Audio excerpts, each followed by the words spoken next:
Commandant Spangler runs Marlin Academy like a science experiment. The dishes! And the subject is always fear. Every method he uses to break a cadet doubles as some of the sharpest comedy the series ever produced. And right now their psychotic offspring are in there tearing up the floorboards! He introduces himself through a sex ed lecture built entirely on fear. Not so pretty anymore, is she, men?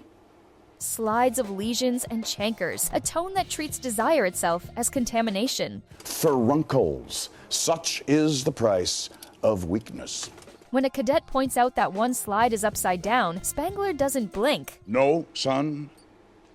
No, it isn't. It's not a mistake he's covering for, it's a method. Francis clocks it from the back of the room. Standard technique. Generate a fear response.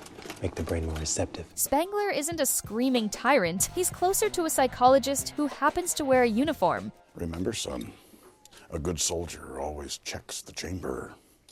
His punishments rarely land on just one person. Who is responsible? When a cadet talks back, the whole floor loses hot water for a month, and Spangler delivers the sentence with total calm. You can thank the cadet after I leave. The target is never just the rule breaker, it's the social cost of being one at all. It's just a snake, right? So it's gotta be around here somewhere, no big deal.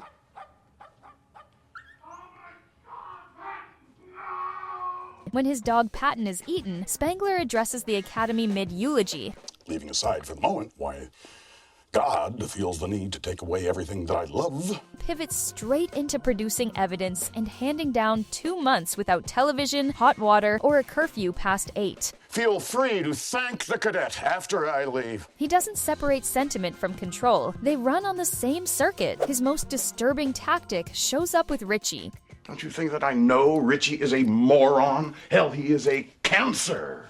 He is a cancer to be eradicated. Instead of punishing Richie directly, Spangler showers him with privileges. Take a quarter from me. Thanks, Chief. No problem, Richie. Expensive dinners, shiatsu massages, specifically so the other cadets grow resentful enough to turn on him themselves. What's up, Chief? When Francis figures out the scheme and threatens to expose it, Spangler doesn't panic. You hate him too. You're resentful of all the special privileges that he gets. He simply points out that Francis is just as jealous of Richie as everyone else and lets that resentment do the rest of the work for him. I would be a traitor if I didn't. You would be, wouldn't you? Spangler never lays a hand on the kid. He just engineers the conditions for everyone else to. Hey, dudes. Cool hoods.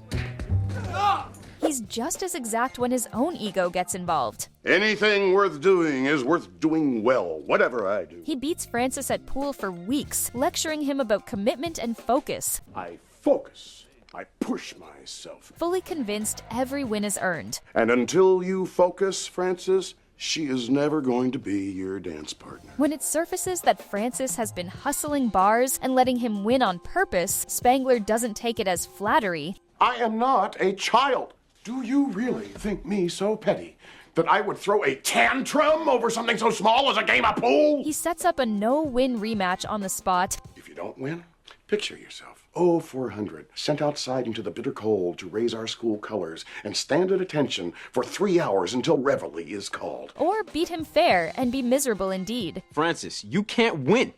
If you do, Spangler's gonna take it out on us. When the only way out is for both of them to throw the game on purpose, Spangler takes more pleasure in losing on his own terms than he ever did in winning. Well, that's just gravy.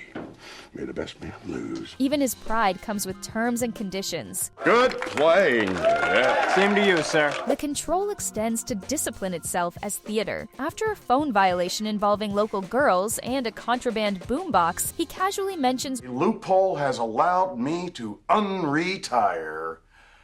Old Hickory. the school's old corporal punishment paddle, framing the loophole almost fondly. He hungers for the sting of insolent flesh. When Francis's father later lies to cover for him over a wrecked car. And it appears your son, Francis, is a prime suspect. Well, that's impossible because he was with me last weekend. Spangler punishes a different cadet instead, and when confronted about it, he doesn't bend an inch. You're punishing the wrong cadet. I beg your pardon? In my 30 years at this academy, I have never caned the wrong cadet. His authority isn't just enforced, it's a personal record he refuses to let anyone correct, even when he's wrong. But the act has a seam, and it shows the one time someone outranks him for real. Well, this was supposed to be a surprise, but I can no longer contain my excitement. When his hero, Colonel Oliver North, comes to visit, Spangler drinks himself out of nerves before North even arrives. I don't deserve to breathe the same air as that great man. Don't talk like that, sir. No! I'm a worm. I belong on the floor with the other worms. The cadets cover for him by morning, spinning a story that the two men bonded over scotch all night. Yeah, you really hit it off. He told you to call him Ollie. Really? And Spangler believes every word of it, glowing with a pride he never once shows after an actual disciplinary win. If I may say so, sir, you were the happiest I have ever seen you. Well, you may.